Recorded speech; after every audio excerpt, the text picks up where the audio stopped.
छुअला पसमनवा बढ़ेला।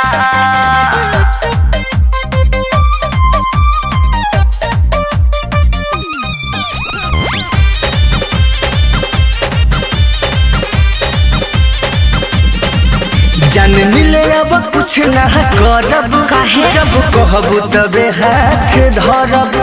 जान मिले अब कुछ ना करब, जब कहबू तबे हाथ धरब। काहे हमरा भिरियावे में जीवा डरेला है, काहे हमरा भिरियावे में जीवा डरेला है।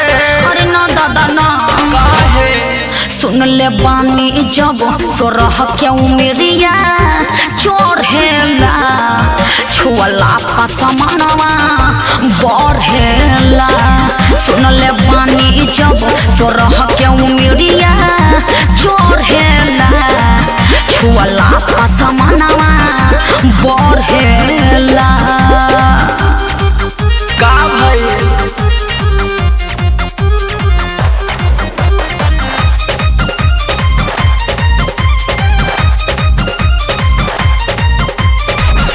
चिखला सवाद तू हम प्यार में होला कैसा।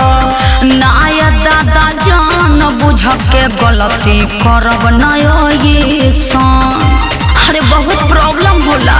कौन प्रॉब्लम? चिखला सवाद तू हम प्यार में होला कैसा। नाया दादा जान बुझ के गलती करब नयो ये सन। इतने कइले से ना कुछ फर्क पड़ेला है ना, इतने कइले से ना कुछ फर्क पड़ेला। खानो भाभी सब बतैले बड़ी। सुन ले बानी जब सोरह के उमेरिया चढ़ेला, छुअला पसमनवा बढ़ेला।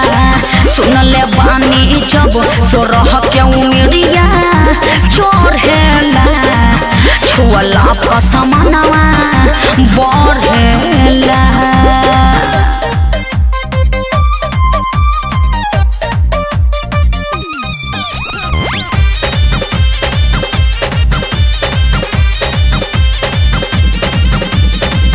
नहीं छुअब दहिया चुम्मा ले हब खाली।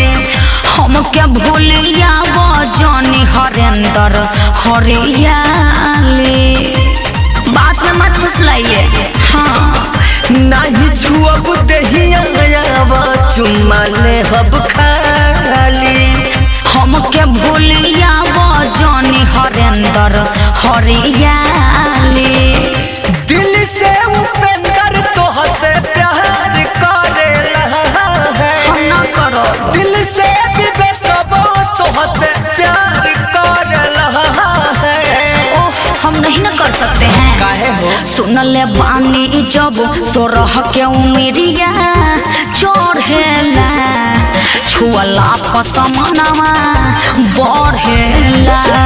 सुन ले बानी जब सोरह के उमेरिया चढ़ेला, छुअला पसमनवा बढ़ेला। समझे, सब लड़की एक जैसी नहीं होती। अरे तो भगत भर